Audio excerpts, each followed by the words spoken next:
Donc la deuxième idée force que je voudrais défendre dans ce cours, c'est que la coopétition est facteur de performance. Donc on peut vouloir être performant en adoptant la coopétition pour deux raisons. D'abord, parce que l'environnement réclame de la coopétition. C'est-à-dire que c'est une stratégie qui va être imposée par l'environnement, imposée par l'État, imposée par un client, imposée par une structure d'industrie. Deuxième raison pour laquelle on peut faire de la coopétition, c'est pour être plus fort que ses concurrents, c'est pour battre ses concurrents. Donc je vais essayer de développer cette idée à partir de deux exemples. Donc première idée, la stratégie qui est imposée par l'environnement. C'est le cas aujourd'hui dans l'ensemble des industries des TIC, des technologies de l'information et de la communication. Pour vous donner un exemple, on peut prendre l'industrie des ERP. Un ERP, c'est un logiciel paramétrable qui va s'occuper de l'ensemble des systèmes d'information de l'entreprise. Cet ERP, il a été fabriqué initialement par une entreprise qui s'appelle SAP, qui est une entreprise allemande. Pour éditer un ERP, il faut des serveurs. Donc les serveurs étaient fournis et sont toujours fournis par IBM. Il faut une base de données. Donc le partenaire de SAP dans les bases de données, c'était Oracle. Il faut des systèmes d'exploitation. Et donc les systèmes d'exploitation étaient fournis et sont toujours fournis par Microsoft. Et puis il faut quelqu'un pour intégrer un ERP dans l'entreprise. C'est Accenture, Capgemini et notamment IBM, donc, qui vendent des solutions clients. SAP était donc une entreprise allemande née au début des années 80 sous la forme d'un modèle très coopératif avec IBM, Oracle, Microsoft, et chacun était sur un élément de la chaîne de valeur. Mais à partir du moment où le marché s'est développé, il est devenu très attractif. Et les premiers à rentrer sur le marché, ça a été les fournisseurs de SAP. Donc la première entrée sur le marché est celle de Oracle en 1995, qui annonce à SAP que maintenant il va avoir une offre de RP qui sera concurrente de la sienne. Et ce qui est remarquable, c'est que SAP et Oracle vont quand même rester partenaires sur les bases de données. La deuxième entreprise à rentrer, c'est Microsoft. Pourquoi Microsoft rentre? Parce que Microsoft a appris à faire des ERP en travaillant avec SAP. Et donc, assez naturellement, il devient également un concurrent de SAP. SAP a retenu la leçon.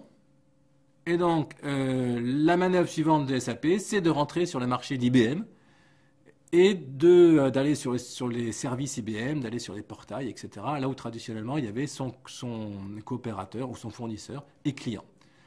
Et donc, on a une espèce de coopétition généralisée dans cette industrie. Ce qui est remarquable, c'est que ce n'est pas parce qu'il y a de la compétition forte que les entreprises vont arrêter de coopérer.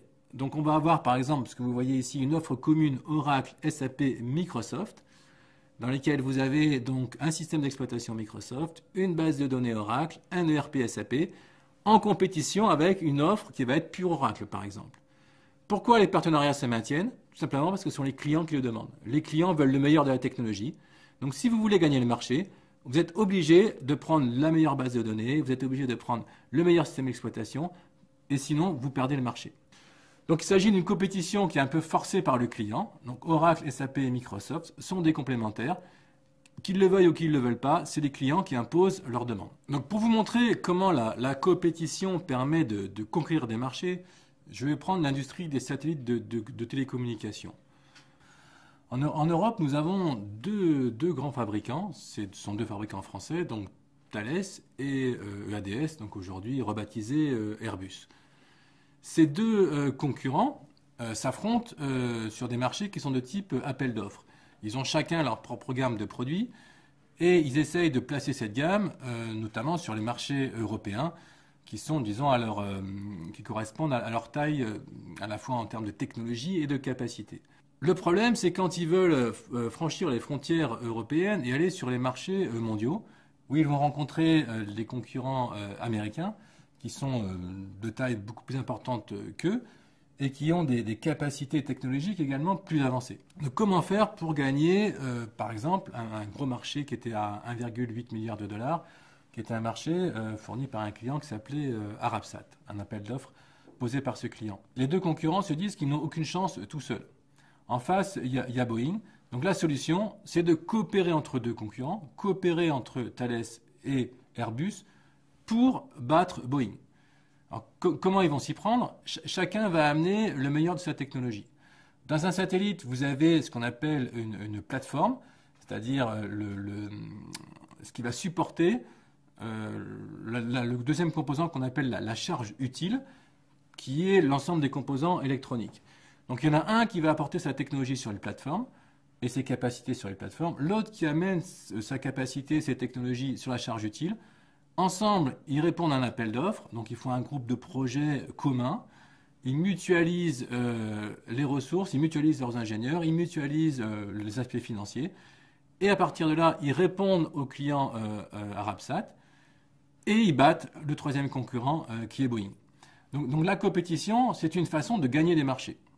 Donc on vient de voir que la compétition permettait de gagner des appels d'offres. Mais la compétition n'est pas exempte de risque. Donc c'est ce que je vais essayer de vous montrer dans cette troisième idée force de ce cours. Avoir une relation avec un ami, c'est avoir une relation de confiance. Mais en l'occurrence, ici, l'ami peut également être le rival. C'est-à-dire que la relation est forcément paradoxale ou forcément duale. Et le risque, c'est quoi? Le risque, c'est le pillage des compétences, le pillage des technologies. Le risque, c'est qu'il y ait ce qu'on appelle une asymétrie des apprentissages, c'est-à-dire que votre concurrent, votre compétiteur apprenne plus que vous, progresse plus que vous. Et du coup, dans la coopération ou dans la compétition, il devient plus fort que vous. Et un jour, il n'a plus besoin de vous, il peut se servir de cette force pour vous terrasser sur les marchés.